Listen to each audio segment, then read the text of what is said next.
우리 성경 말씀 요나서 3장 1절에서 10절 말씀입니다. 함께 한 절씩 교독 드리도록 하겠습니다. 요나서 3장 1절에서 10절 말씀입니다. 여호와의 말씀이 두 번째로 요나에게 임하니라 이르시되 일어나 저 큰 성읍 니느웨로 가서 내가 내게 명한 바를 그들에게 선포하라 하신지라. 요나가 여호와의 말씀대로 일어나서 니느웨로 가니라. 니느웨는 사흘 동안 걸을 만큼 하나님 앞에 큰 성읍이더라. 요나가 그 성읍에 들어가서 하루 동안 다니며 외쳐 이르되 40일이 지나면 니느웨가 무너지리라 하였더라. 니느웨 사람들이 하나님을 믿고 금식을 선포하고 높고 낮은 자를 막론하고 굵은 베옷을 입은지라.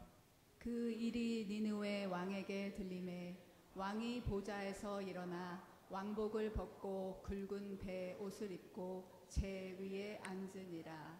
왕과 그의 대신들이 조서를 내려 니느웨에 선포하여 이르되 사람이나 짐승이나 소떼나 양떼나 아무것도 입에 대지 말지니 곧 먹지도 말 것이요 물도 마시지 말 것이며 사람이든지 짐승이든지 다 굵은 베옷을 입을 것이요 힘써 하나님께 부르짖을 것이며 각기 악한 길과 손으로 행한 강포에서 떠날 것이라. 하나님이 뜻을 돌이키시고 그 진노를 그치사 우리가 멸망하지 않게 하시리라. 그렇지 않은 줄을 누가 알겠느냐 한지라. 하나님이 그들이 행한 것 곧 그 악한 길에서 돌이켜 떠나는 것을 보시고 하나님의 뜻이 돌이키사 그들에게 내리라고 말씀하신 재앙을 내리지 아니하시리라. 아멘. 아멘. 이제 목사님 나오셔서 말씀 전할 때 큰 축복과 은혜가 함께 하기를 바랍니다.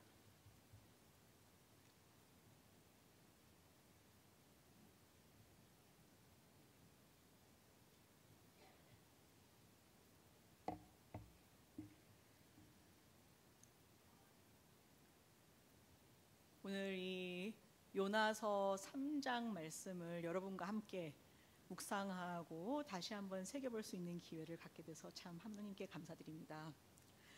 저희 장로교에서는 그 주현절 에피파니를 기간으로 지내지 않지만 교회 달력과 Revised Common Lectionary를 보면서 설교 본문을 결정할 때 제가 이 요나서를 읽으면서 주연절 셋째 주일이라는 것을 생각하면서 이 말씀을 읽었을 때 하나님께서 저에게 새로 나타나시는, 저에게 새로운 깨달음을 주시는 것이 무엇인지 하는 그 질문을 갖고 제가 이 본문 말씀을 읽었습니다. 이 제연절이라는 것은 1월 6일 아니면 2일에서 6일 사이에 있는 주일에 시작해서 제수요일까지 계속되는 이 기간은 교회 달력에서는 이 초록색으로 ordinary time, 보통 시간을 지내면서 하나님이 어떻게 우리 일상생활에 다가오시는지를 생각하는 시간이기도 하지만 이 에피파니, 하나님께서 우리에게 새로 보여주시는 하나님의 모습, 하나님이 누구이신지 또 새로 생각해 볼 수 있는 기회가 되는 것 같습니다. 그리고 하나님의 뜻이, 우리의 향한 뜻과 세상에 향한 뜻이 무엇인지도 다시 되새겨보는 시간이 되는 것 같습니다. 그래서 저는 오늘 아침 본문 말씀을 고르면서 이 말씀에서 저희에게 주님께서 주시는 새로운 깨달음, 그것을 구하면서 기도하면서 준비를 했습니다. 이 요나는 그 왕국 이스라엘의 여로보암 2세가 왕이었던 그 시절에 그때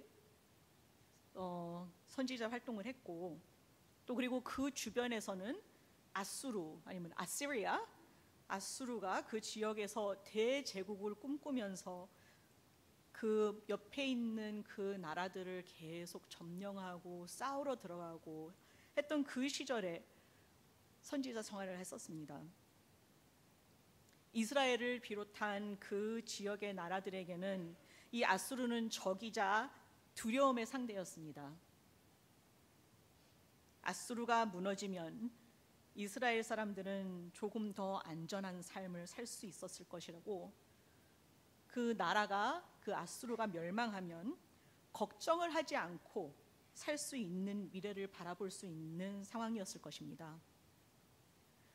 이런 상황에서 하나님은 요나에게 아수르의 수도인 니느웨로 가서 그들의 많은 죄악으로 인해 하나님의 심판을 받아 40일이 지나면 그 큰 성읍이 무너지게 될 것이고 그 모두 다 멸하리라고 전하라는 말씀을 주십니다.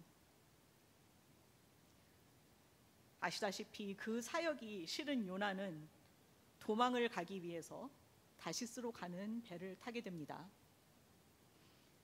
그리고 그 바다를 건너가고 있는 도중에 하나님이 일으키신 태풍에 인해 배가 침몰할까 봐 두려워하다가 그 방안을 찾기 위해서 제비까지 뽑고 밑에서 잠을 자고 있는 요나를 발견한 배를 탄 사람들이 어떻게 하면 좋을까 했을 때 요나가 나를 바다로 던지라 이렇게 얘기를 했습니다.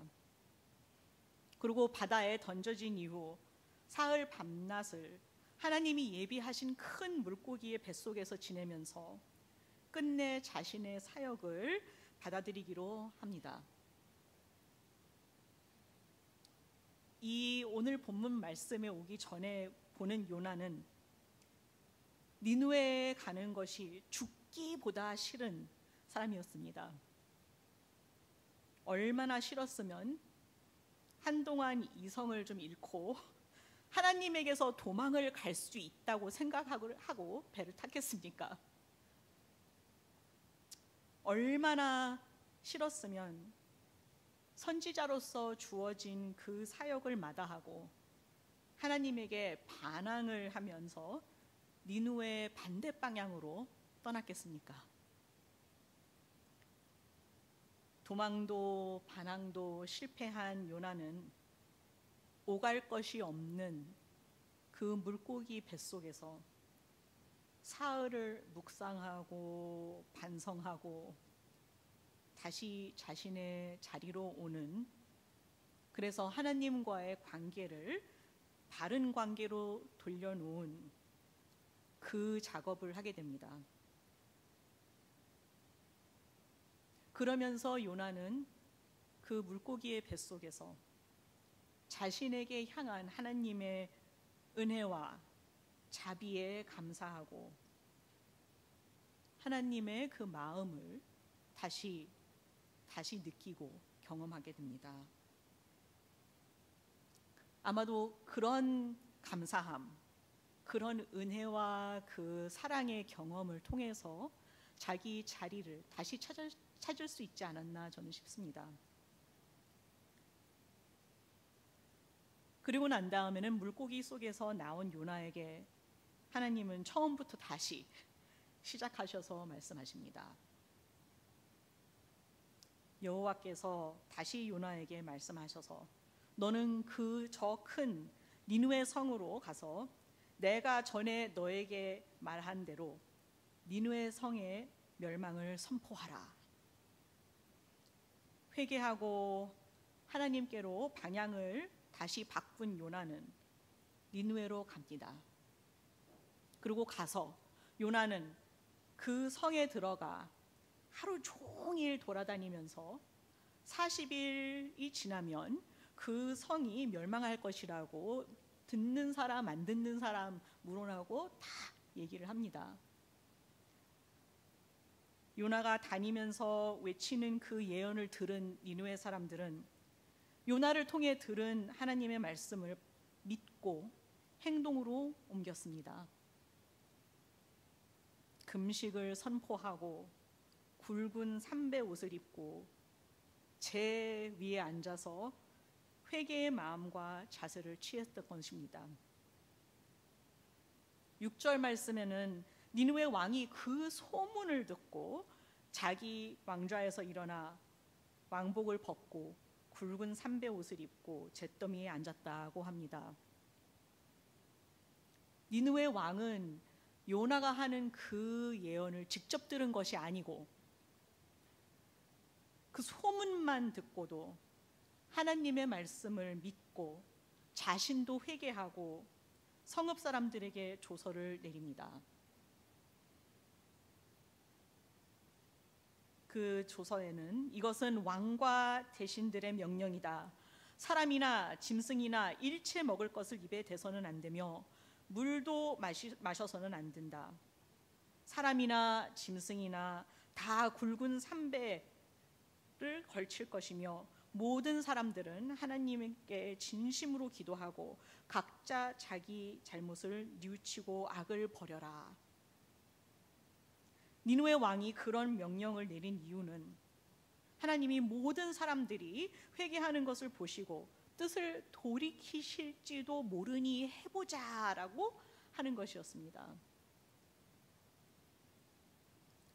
끝에 9절에 보면은 우리를 멸망시키지 아니하실지 누가 알겠느냐. 이 느느웨 왕은 하나님을 몰랐기 때문에 이게 확실한 거는 아니었지만 소문을 듣고 이렇게 회개를 하면 마음을 돌이킬지도 모르니까 해보자 하고 명령을 내렸던 것입니다. 근데 하나님이 마음을 돌이키실 줄 알았던 사람이 그 성읍에 하나 있었습니까? 누구였을까요? 요나. 요나는 4장 2절에 요나는 시작하기 전부터 하나님은 은혜롭고 자비로우시며 쉽게 노하지 아니하시고 언제나 사랑이 풍성하셔서 뜻을 돌이키시고 재앙을 내리지 않으시는 하나님이라는 것을 알았기 때문에 그것을 알았기 때문에 자기가 니느웨에 오지 않고 도망을 갔다. 하나님한테 그렇게 기도를 합니다. 그러면서 사는 것보다는 죽는 것이 나으니 하나님에게 자신의 생명을 거두어 달라고 기도합니다. 자, 그러면 여러분, 이 본문 말씀을 통해서 나타나시는 하나님은 어떤 하나님인가요?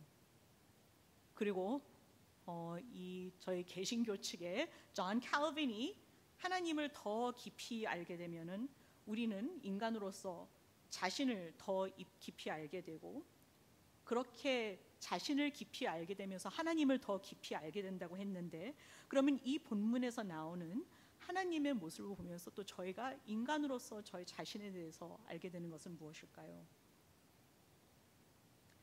요나가 말한 대로 이 본문 그리고 요나의 이야기에서 나오는 하나님의 모습은 은혜롭고 자비로우시며 쉽게 노하지 아니하시고 언제나 사랑이 풍부한 하나님이십니다. 요나는 하나님이 니느웨 사람들에게만 그러신 것처럼 투정을 부리지만 하나님은 요나에게도 그런 은혜와 자비와 사랑을 보이시지 않았습니까? 그렇게 말 안 듣고 도망다니고 반항하고 그랬는데도 하나님께서 살려주시고 사랑을 베푸시고 은혜를 베푸셨지 않았습니까? 선지자의 사역도 마다하고 도망을 다녔는데도 불구하고 또 한 번 기회를 주시지 않았습니까? 하나님은 우리도 남만 사랑하시는 게 아니고 우리도 깊이 사랑하시며 우리를 향한 은혜와 자비가 풍성하신 하나님입니다. 우리가 모두 다 무슨 일을 했거나 하지 않았거나 무슨 일을 당했거나 하나님에게서 얼마나 도망을 다녔거나 멀어졌거나 지금 이 순간에도 하나님이 부르시는 것을 마다하고 주어진 사역을 마다하고 있더라도 하나님은 우리를 은혜와 자비와 사랑으로 바라보시며 계속해서 저희와 함께 하십니다.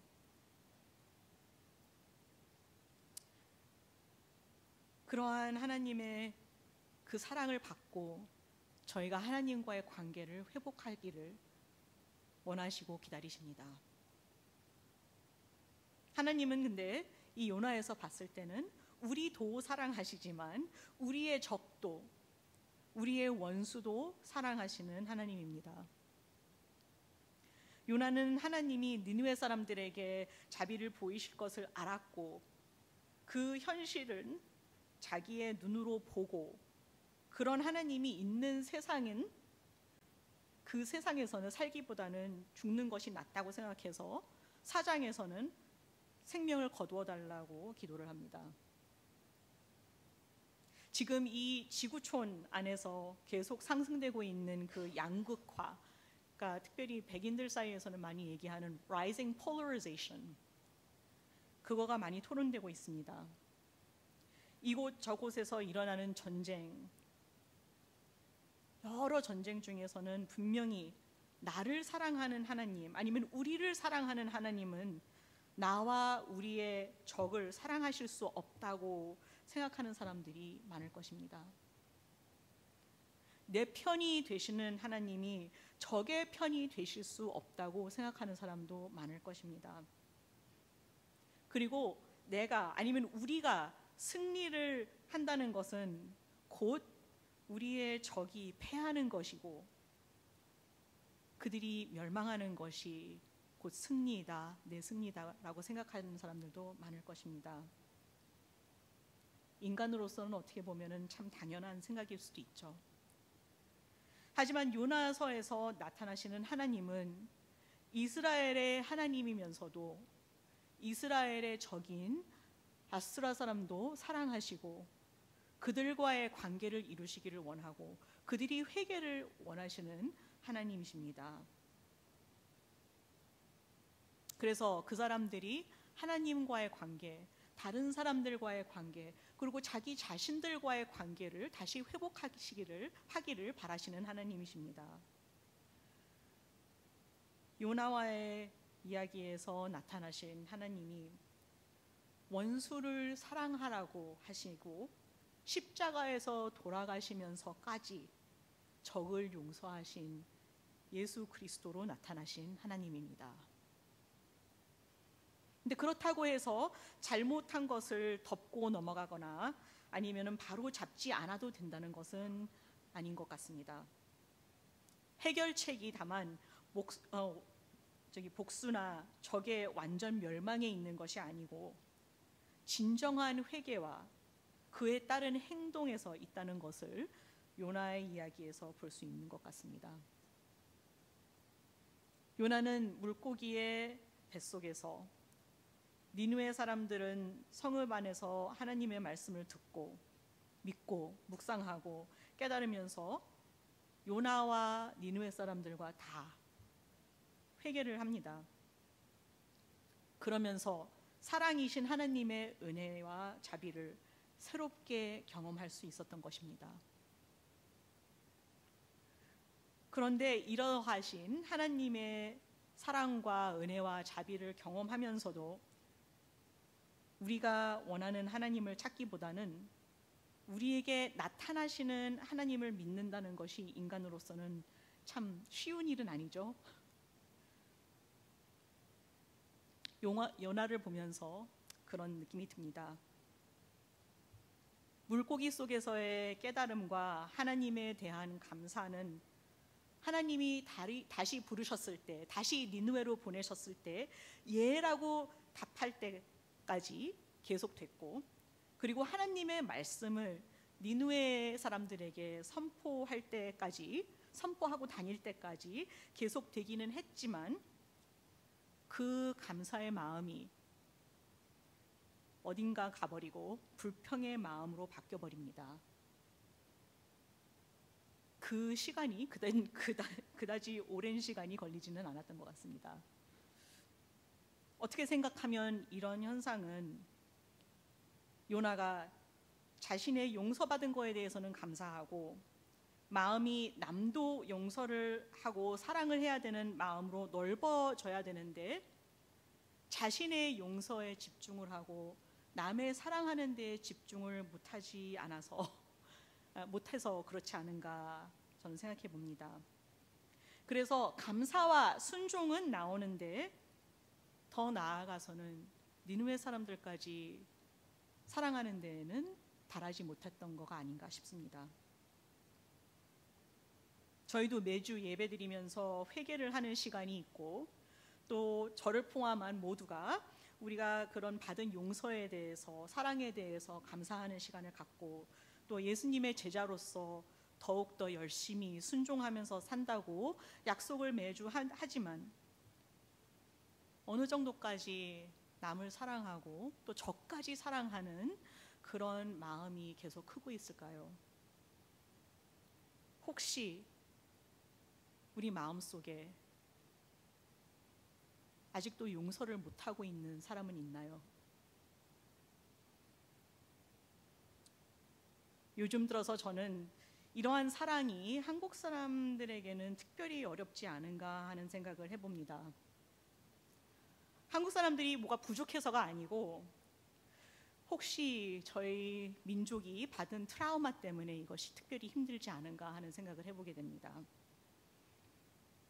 트라우마 공부를 하는 사람들은 우리가 인간으로서 위협을 느끼게 됐을 때 fight, flight, or freeze를 하게 한다고선 얘기합니다. 그렇죠?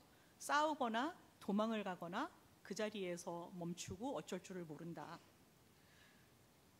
근데 그 반응이 트라우마가 많은 사람들일수록 더 그 반응에 자주 들어가게 된다고선 얘기들을 합니다.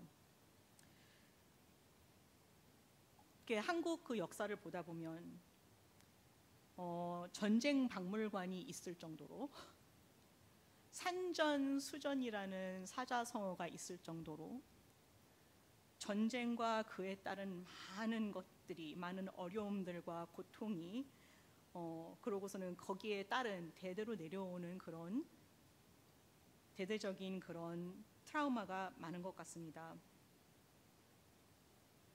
그랬을 때 힘든 일을 당했거나 아니면 누구한테 상처를 받았거나 했을 때 싸우거나 도망을 가거나 아니면 그 자리에서 멈춰서 어쩔 줄을 모르는 상황이 더 많이 닥치지 않을까 생각해 봅니다. 그리고 요나를 봤을 때에는 이스라엘 민족도 점령당하고 전쟁을 하고 여러 가지 노예 생활도 하고 여러 가지 어려움을 겪으면서 살아온 사람들이었기 때문에 이 요나가 니느웨 사람들을 사랑하는데 마음을 넓히지 못하고 적이 멸하기를 바랬던 것은 아닌가 하는 생각도 해봅니다. 이런 요나에게 한 큰 성읍에 그의 적이 모두 다 살아남아서 화를 내면서 죽기를 바란다고서는 투정을 부리고 자기에게 그늘을 주시기 위해 하나님이 키워주신 그 박덩굴이 죽었다고 푸념을 읊는 요나에게 하나님께서는 4장 9절에서 11절 말씀에 이렇게 말씀하십니다. 요나야, 내가 이 박덩굴에 대하여 화낼 만한 이유가 있느냐? 요나는 예, 있습니다. 내가 죽고 싶을 정도로 화낼 만한 이유가 있습니다. 하나님께서는 너는 내가 수고하지도 않았고 키우지도 않았으며 하룻밤 사이에 났다가 그 다음날 아침에 말라 죽은 그 박덩굴도 측은하게 생각하였다. 하물며 선악을 분별하지 못하는 사람이 12만 명이 넘고 수많은 가축도 있는 이 큰 니느웨 성을 내가 불쌍히 여기는 것이 옳지 않느냐. 그것이 요나서의 마지막 말입니다. 이후에 저희는 요나가 어떻게 되었는지는 모르지만 요나의 이야기에서 마지막으로 나타나시는 하나님은 진정으로 은혜롭고 자비로우시고 쉽게 노하지 아니하시고 사랑이 풍성한 하나님입니다. 요나도 사랑하시고 그의 적도 사랑하시고, 그리고 그 하나님이 요나에게도 저희 모두에게도 매일 새롭게 초대를 하시는 하나님이십니다. 하나님의 은혜와 자비하심과 사랑을 날마다 깊이 믿고 날마다 깊이 경험하며 변화를 받아서 우리도 하나님의 사랑으로 사랑을 하는 하나님의 자녀가 되라고 부르십니다. 저도 여러분도 이런 하나님의 사랑의 초대에 매일매일 받아들이시기를 바랍니다. May it be so for you and for me. 아멘.